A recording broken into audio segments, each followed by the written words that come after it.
आप देख रहे हैं पावर ब्रेकफास्ट और एजेक्स निफ्टी अभी भी कमजोरी दिखा रहा है। ज्यादातर एशियाई बाजार भी कमजोर हैं और एजेक्स निफ्टी 65 पॉइंट्स नीचे 9845 के लेवल्स पर है। लेकिन अब यहां से सीधे रुक कर रहे थे खबरों वाले शेयर्स का। सुमित हमारे साथ मौजूद भी हैं ये शेयर्स लेकर। बताइए सुमित, कौन से स्टॉक्स हैं? शुक्रिया दीपाली। आज बहुत ज़्यादा न्यूज़ इन्फो तो नहीं है, लेकिन हाँ फिर भी कुछ खबरें हैं जिसपे शुरुआत करेंगे टाटा ग्लोबल के साथ। सबसे पहले तो कंपनी कारोबार रिस्ट्रक्चर कर रही है और स्पेशली वो कारोबार जो कि यूरोपियन बिजनेस है, ईस्टर्न यूरोपियन बिजनेस है, उसको रिस्ट्रक्चर करेगी अपने लॉस को मिनिमाइज करने के लिए और उन बिजनेस में से प्रॉफिट निकालने के लिए जहां पर लीस्ट लॉस है, इसलिए कंपनी कारोबार को रिस्ट्रक्चर कर रही है। तो आप टाटा ग्लोबल में नजर रखें, एक अच्छे मूव में वैसे भी ये शेयर था। इसके अलावा M&M, जहां पर M&M समेत इनफैक्ट पूरी वो गाड़ियां जो कि व्हीकल यानी कि इलेक्ट्रॉनिक व्हीकल के सेगमेंट के अंदर है, उनके लिए एक अच्छी खबर है कि आज से टेंडर शुरू होने जा रहा है। 10,000 गाड़ियों का जो टेंडर था सरकार ने जिसको हाल में ही इशू किया है सेडान गाड़ियों के लिए, वो आज से खुलने जा रहा है। तो तमाम वो कंपनियां जो कि इससे रिलेटेड है, चाहे इलेक्ट्रोथर्म हो, इंगरसोल रैंड हो या फिर battery operated cars, battery companies हो, इन सबके ऊपर आपको नजर रखनी होगी। डिश टीवी के नंबर्स भी आए कल मार्केट आज के बाद, हमें सब्सक्रिप्शन आया करीब 11.5% बढ़ी है, 691 करोड़ रुपए इस तिमाही के अंदर आई है। आरपू 10.5% बढ़ के 148 रुपए के आसपास आ। ईबीटा 201 करोड़ रुपए और ईबीटा मार्जिन भी करीब 27-27.5% के आसपास तिमाही के अंदर आए हैं। तो डिश टीवी के नंबर्स आए हैं, इसलिए भी आप इसके ऊपर नजर रख सकते हैं। इसके अलावा वी गार्ड से जुड़ी हुई एक खबर है, कंपनी में नॉन कोर जो B2B सेगमेंट है, बिजनेस टू बिजनेस सेगमेंट है, उससे निकलेगी और B2C यानी बिजनेस टू कस्टमर सेगमेंट जो है उसके ऊपर फोकस करेगी। दरअसल कंपनी का जो B2B सेगमेंट है करीब 2 से लेकर 5% के आसपास रेवेन्यू कंपनी के लिए ड्राइव करता है, लेकिन बहुत ज्यादा प्रॉफिट यहां पर है नहीं। तो इसीलिए आज से कंपनी इस कारोबार से निकलेगी और दूसरे कारोबार के ऊपर फोकस करेगी। हेरिटेज फूड की कल बोर्ड बैठक थी, इसमें स्टॉक स्प्लिट को मंजूरी दे दी है, एक शेयर को 2 शेयर के अंदर विभाजित करने को बोर्ड की तरफ से मंजूरी आते हुए दिखाई पड़ी है। और एक अहम खबर जो है वो रेमंड के संदर्भ में भी है, जहां पे कंपनी का जो जितना भी हेल्थ रिलेटेड बिजनेस यानी कामसूत्र ब्रांड के अंदर कंपनी का बिजनेस है, जेके हेलिन में कंपनी का सारा बिजनेस आता है। इस कारोबार में कंपनी जो इनके पार्टनर है उनका स्टेक खरीदेगा और फुल्ली ओन सब्सिडरी अपनी बनाएगा कामसूत्रा को। तो ये भी एक अहम खबर है, आप नजर रख सकते हैं इसके ऊपर भी। और आईसीआईसीआई बैंक से जुड़ी हुई एक खबर आई कि आईसीआईसीआई प्रूडेंशियल के बाद अब आईसीआईसीआई लोम्बार्ड के आईपीओ को भी जल्द मंजूरी मिल सकती है। हो सकता है अगर 2 से 3 हफ्तों के अंदर ये मंजूरी आते हुए दिखाई पड़े और सेबी की तरफ से मंजूरी हो। अगर ऐसा होता तो वैल्यू लॉकिंग भी होगी, तो आप आईसीआईसीआई बैंक के ऊपर भी नजर रख सकते हैं। ठीक है, शुक्रिया सुमित आपका ये खबरों वाले शेयर्स बताने के लिए। लेकिन हम यहाँ से सीधे कमोडिटीज का रुख कर लेते हैं और हमारे साथ मिस्टर अजय केडिया मौजूद भी हैं केडिया कमोडिटीज से। Ajay, good morning, welcome to Zee business. Golds और क्रूड दोनों में ही कल हमने इंटरनेशनल मार्केट में एक वॉलेटाइल ट्रेड देखा। आज के लिए अगर MCX पर इन दोनों में से किसी पर ट्रेड लेना हो तो क्या सजेशन रहेगा? Good morning Deepali. डेफिनेटली अगर पिछले 2-3 सेशन से हम बात करें तो वॉलेटिलिटी काफी बढ़ी है, खासकर गोल्ड की बात करें तो जिस ढंग से हमने देखा कि फेड के जो अपडेट्स आए उसके बाद कहीं ना कहीं गोल्ड को एक काफी अच्छा रजिस्टेंस मिला। बट इंपॉर्टेंट रहेगा $1300 इंटरनेशनल ब्रेक करना। अगर ये लेवल ब्रेक कर जाता है तो हम नई ऊंचाई पे देख सकते हैं गोल्ड। आज के लिए मुझे लगता है 29,100 पे गोल्ड को बाय करना चाहिए। 950 का स्टॉप लॉस रहेगा। 29,350 तक का लेवल गोल्ड में देखने मिल सकते हैं। ठीक है, तो गोल्ड में बाय करने की सलाह है 2900 के लेवल पर।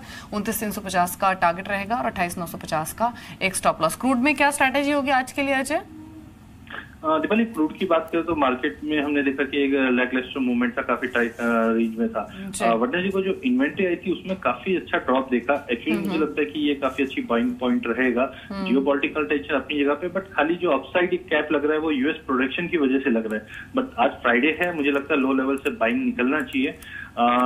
करीबन 3,010 पे बाइंग करके चलिए। 3,080 का टारगेट इंट्राडे में देखने मिल सकता है। ठीक है, चलिए शुक्रिया आपका अजय ये 2 कमोडिटीज पर ट्रेड बताने के लिए। तो क्रूड और साथ ही गोल्ड दोनों में ही ये बाय रेकमेंड कर रहे हैं। चला आगे बढ़ेंगे, कुछ इंपॉर्टेंट खबरें हैं वो आपको बता देते हैं। टाटा सन्स के कारोबारी रिश्ते खत्म करने पर पलौंजी ग्रुप ने भी तेवर तीखे कर लिए हैं। एसपी ग्रुप ने पलटवार करते हुए कहा है कि इसका कंपनी पर कोई फर्क नहीं पड़ेगा। एसपी ग्रुप यानी शपौरजी पलौंजी ग्रुप के मुताबिक टाटा सन्स का चेयरमैन रहते हुए साइरस मिस्त्री ने 2013 में सभी नए इंजीनियरिंग और कंस्ट्रक्शन कॉन्ट्रैक्ट्स रद्द करने का आदेश दे दिया था। एसपी ग्रुप के मुताबिक साइरस के इस फैसले से टाटा ग्रुप से मिलने वाले ऑर्डर 1125 करोड़ रुपए से घटकर 2015-16 में 0 पर पहुंच गए। शपौरजी पलौंजी ग्रुप के मुताबिक अगर कोई पुराना ऑर्डर होगा तो वो कंपनी के लिए कोई मायने नहीं रखता। और 1 सितंबर से आप देश के किसी भी टोल से बिना रुके निकल पाएंगे। जी हां, अब सभी नेशनल हाईवे पर डेडिकेटेड फास्टैग लेन होगी। फास्टैग अपने वाहन की विंडशील्ड पर लगाना होगा। ये इलेक्ट्रॉनिक टैग होंगे जिससे टोल पर रुकने की जरूरत नहीं होगी। एनएचएआई ने कहा है कि फास्टैग ऑनलाइन और ऑफलाइन खरीदे जा सकेंगे और ये एनएचएआई की वेबसाइट, बैंक्स की वेबसाइट, एनएचएआई की subsidiary Indian highways management company limited यानी IHMCL की वेबसाइट से खरीदा जा सकेगा। कुरियर से भी फास्टैग मंगाया जा सकेगा और फिलहाल 365 टोल प्लाजा में एक लेन फास्टैग यूजर्स के लिए है। चलिए फटाफट से ब्रोकरेज रिपोर्ट्स भी जान लेते हैं। अंचल हमारे साथ मौजूद हैं रिपोर्ट्स लेकर। बताइए अंचल।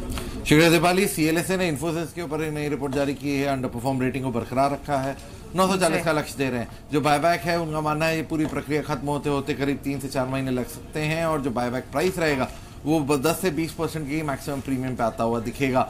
तो कहीं ना कहीं इस बायबैक से पहले इन्होंने अपनी अंडर परफॉर्म रेटिंग को मेंटेन रखा है। HSBC ने बैंक ऑफ बड़ौदा के ऊपर होल्ड रेटिंग को बरकरार रखा है, टारगेट कट किया है, 165 से घटा के 148 किया है। नंबर्स Q1 के काफी वीक थे, एसेट क्वालिटी में प्रेशर जारी रहने का अनुमान है और कहीं ना कहीं गोइंग अहेड ये नंबर्स पे साफ दिखता हुआ दिखेगा और शेयर प्राइस पे भी प्रेशर देखने को मिलेगा। गोल्डमैन सैक्स ने येस बैंक के ऊपर अपनी खरीदारी की राय को बरकरार रखा है, 1874 का टारगेट दे रहे हैं। ओवरऑल जिस तरह से दरें घट रही हैं उसका फायदा बैंक को एक अच्छे एनआईएम्स के तौर पे मिलता हुआ दिखेगा और ये गोइंग अहेड 1 से 2 क्वार्टर जरूर देखने को मिलेगा और इसी के चलते अभी बाय की सलाह दी जा रही है। Lastly AU small finance bank पर सिटी ने एक नई रिपोर्ट जारी की है। बेसिकली सिटी ने अपनी कवरेज लिस्ट में अब शामिल किया है AU स्मॉल फाइनेंस बैंक को और शुरुआती तौर पे न्यूट्रल रेटिंग दी है। टारगेट दे रहे हैं 600 रुपए का। वैल्यूएशंस काफी स्ट्रेस्ड हैं, यहाँ से कोई बड़ी तेजी की उम्मीद नहीं की जा रही है। शुक्रिया अंचल आपका ये रिपोर्ट्स बताने के लिए। एक बार फिर से देख लेते हैं एशियन मार्केट्स को कि वहां पर कमजोरी और वीकेंड हुई है या फिर थोड़े रिकवर हुए हैं। रिकवरी थोड़ी सी एडजस्टमेंट दिखा रहा है जो अब 56 पॉइंट्स डाउन है, 98.54 के लेवल्स पर खुला था। 85 अंक नीचे, अब से थोड़ी देर पहले भी 65 अंक नीचे था। अभी भी करीब 10 अंकों की रिकवरी हमने देखी है। ज्यादातर एशियाई बाजार लाल निशान में है, निकाई 1% है, लेकिन स्ट्रेट टाइम्स कॉस्पी में 1/4% की कमजोरी है। ताइवान आधा % नीचे, हैंगसेंग भी 1.25% की वीकनेस दिखा रहा है। तो सभी एशियाई बाजार कमजोर हैं, 1/4% से लेकर 1.5% तक की कमजोरी देखी जा रही है और यूएस मार्केट्स तो ऑलमोस्ट 2% की स्लाइड के साथ बंधे हुए हैं। एक छोटे से ब्रेक के लिए हम यहाँ पर रुक रहे हैं, लेकिन ब्रेक के बाद अब ये जान सकेंगे कि आज के लिए कौन से वो 20 टॉप 20 स्टॉक्स होंगे जो आपकी कमाई कराएंगे इंट्राडे में। देखिए फास्ट मनी शो एक छोटे से ब्रेक के बाद। नमस्कार।